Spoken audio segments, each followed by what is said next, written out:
এসে গেছেন? আমি চলে এসেছি বেনারস, বরুণা আর অশ্বিনী নদীর সংযমস্থল যেখানে বলে, তার থেকেই নাম এসছে বেনারস, যেখানে 3 বার অবশ্যই আসা উচিত। কেন এবং কোন কোন বয়সে?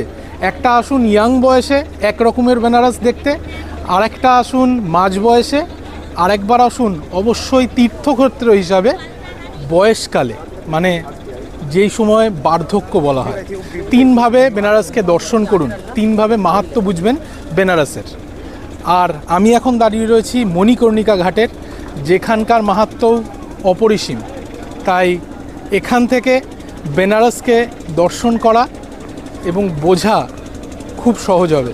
এছাড়া বেনারসের যত খাবার, যত ফিউশন কিংবা যত ধরনের খাদ্যপ্রেমী যারা আছেন, তারা আমাদের স্টেপ আউট উইথ জিকোর চ্যানেলকে ফলো করুন।